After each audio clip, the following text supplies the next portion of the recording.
A Human Sciences Research Council study has found that 50% of South African adults are overweight. According to the National Food and Nutrition Security Survey, 69% of obese adults lived in food-insecure households, where families had little dietary choices and are forced to eat food with little nutritional value.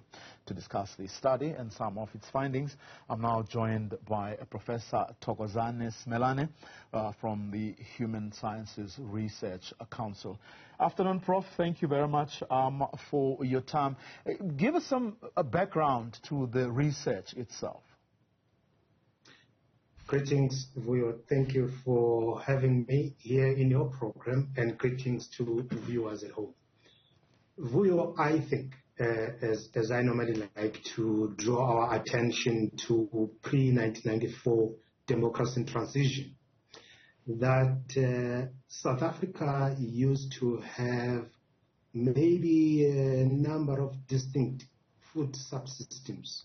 Surely you will agree with me. Where I can say that there are subsystems that were linked to the homelands and those that were linked to the self-governing states and the ones that were linked to the South Africa as a state on its own. As an example, I can say, one can confidently say that we used to have, for instance, maybe a Transkei food subsystem, Ciskei food subsystem, KwaZulu food subsystem, and so on and so forth. So when the country transitioned to democracy in 1994, I mean, there were killer assumptions, I will use that word, that were made, that probably all these subsystems can be merged into one system, which is now can be referred to as South Africa's food system. That was a very big killer assumption that was made. And South Africa then, after 1994, started to implement programs of assisting the subsistence farmers as well as the smallholder farmers to participate and be active in agriculture. However, the reality that we know and we are aware of is that the entire system actually became ineffective in the sense that there was a massive abandonment of agricultural activities, particularly in rural areas.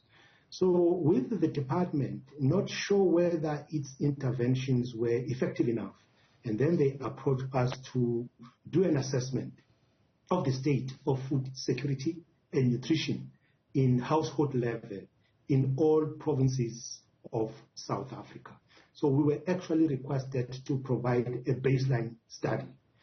Hence, in what we did, we really provided an in-depth analysis and assessment because we used closer to 100 indicators to determine the state of food security at a household level in South Africa. Well, without glorifying the homeland system, but what is it that the homelands did or got right on this? We may not necessarily have to say that probably maybe the homelands were good, but food security and agriculture, I think, was highly priced.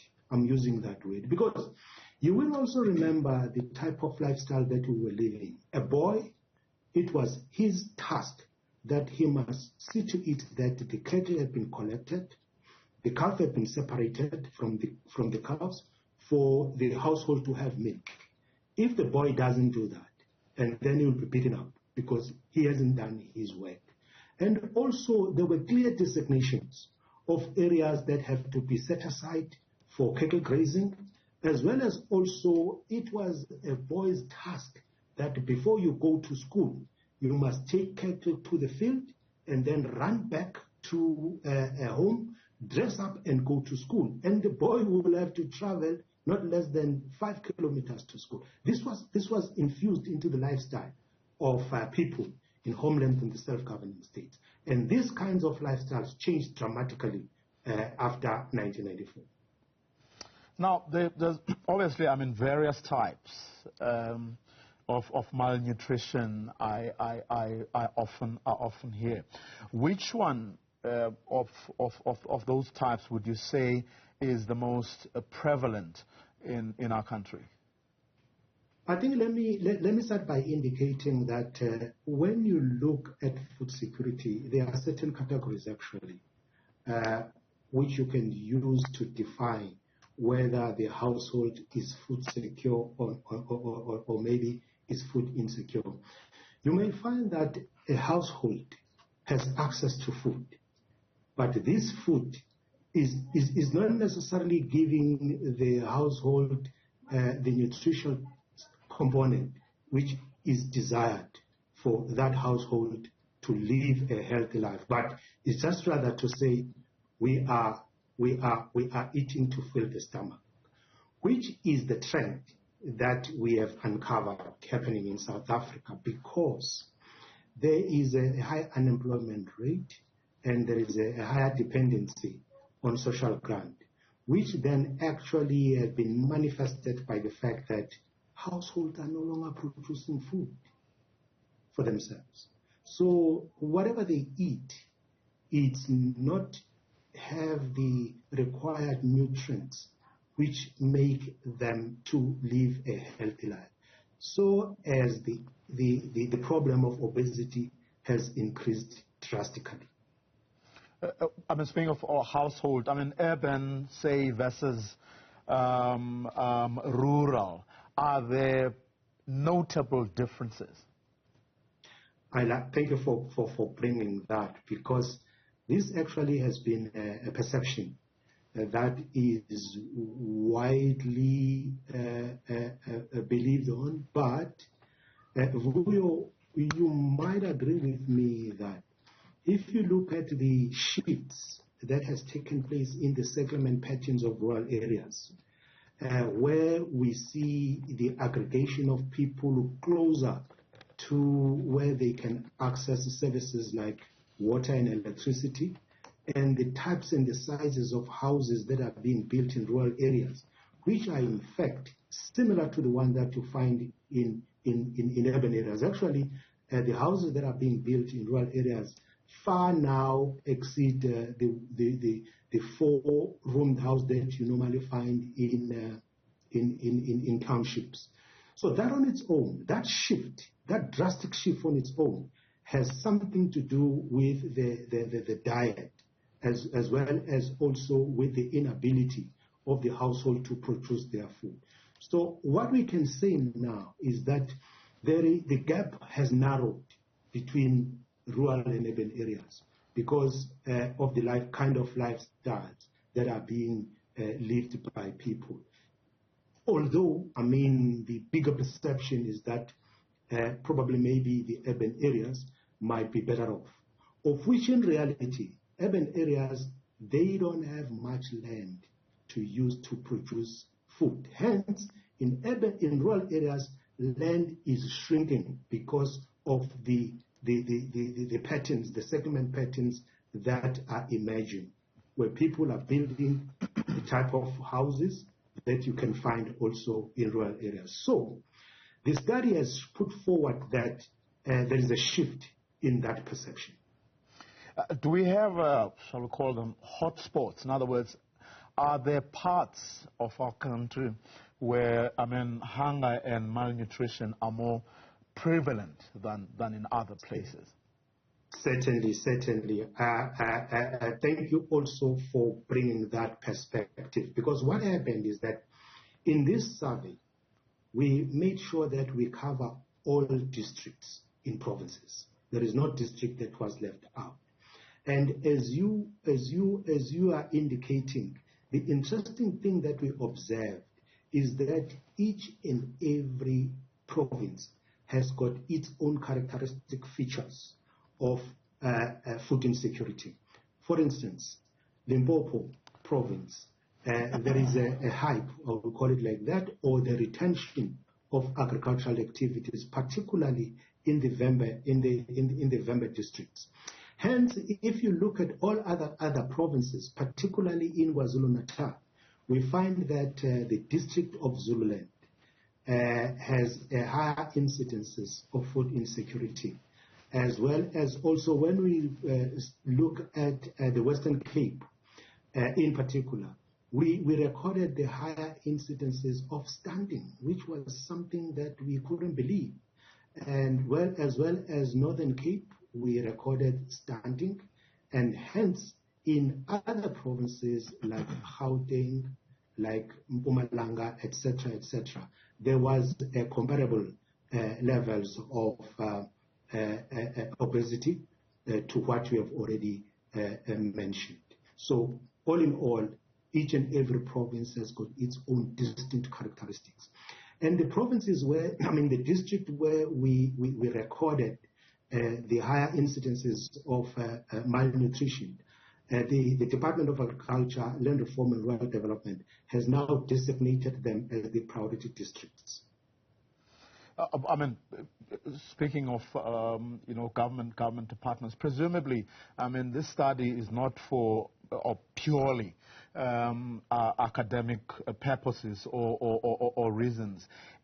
Does this information then land where it's supposed to land? In other words, with people who can or do something about it?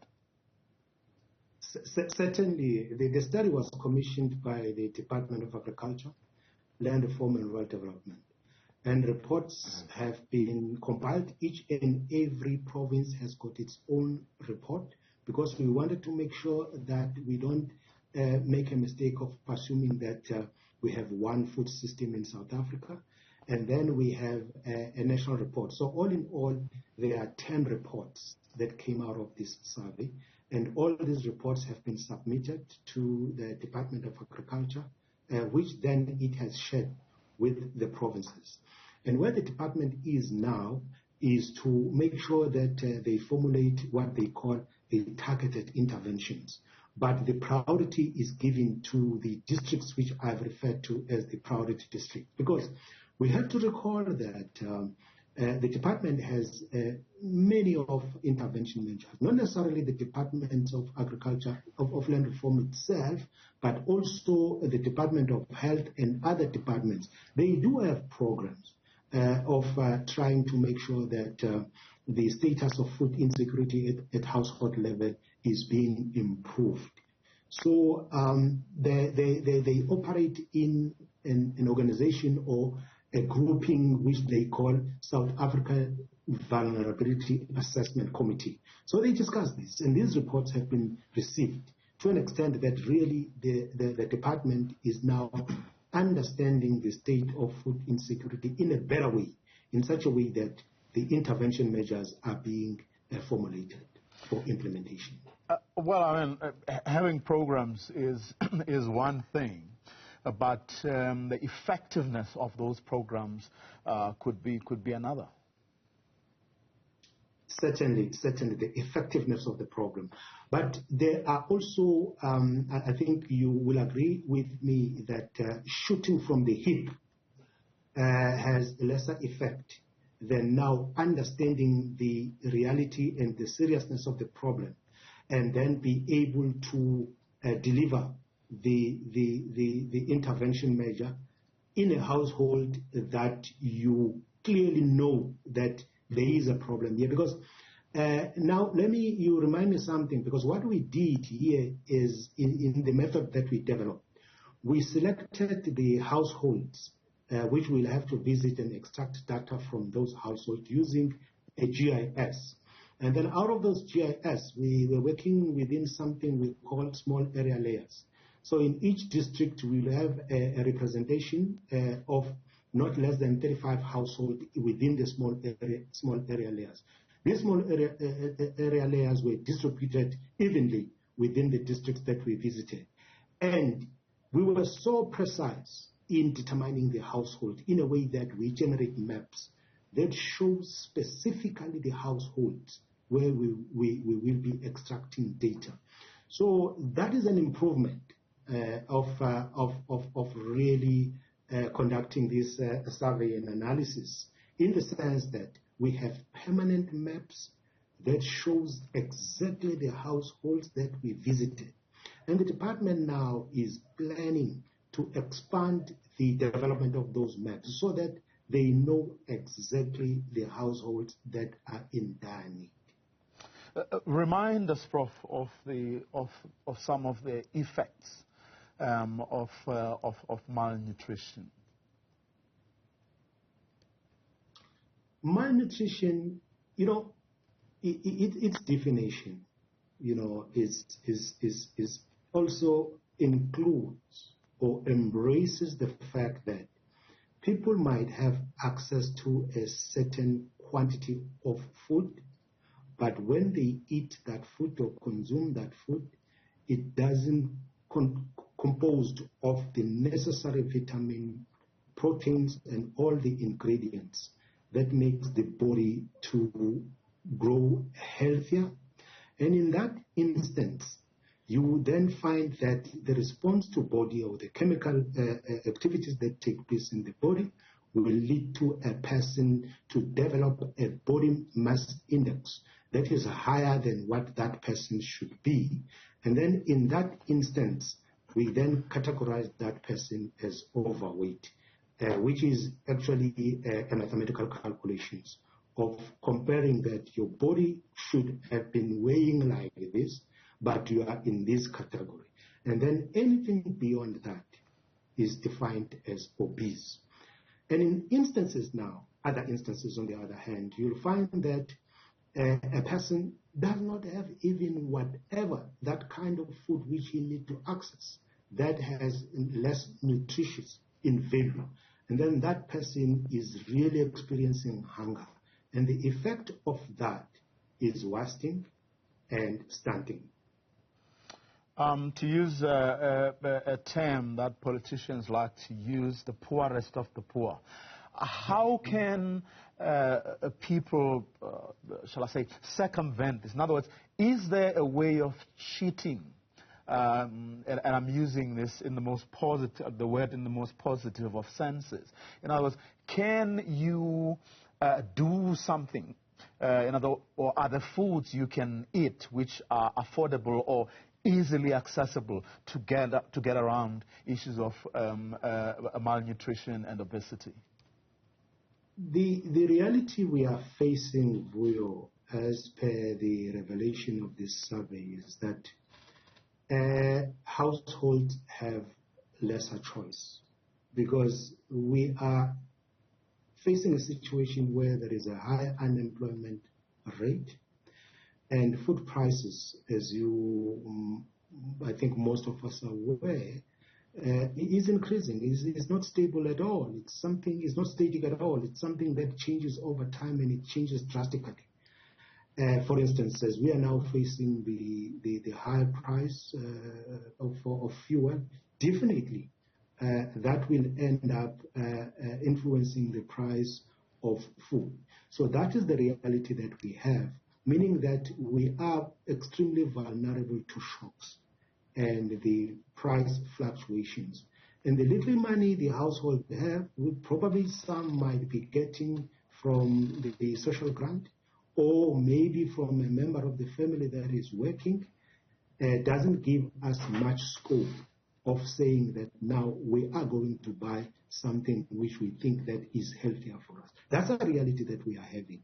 So the only way of circumventing this reality is to pull our sleeves and make sure that we produce our own food. But that on its own will not necessarily mean that it will be easy, because the land issue pops in, and also the access to the ingredients which you will need to produce food. But as a way of moving forward, households really need to start to consider the production of their own food in a serious way.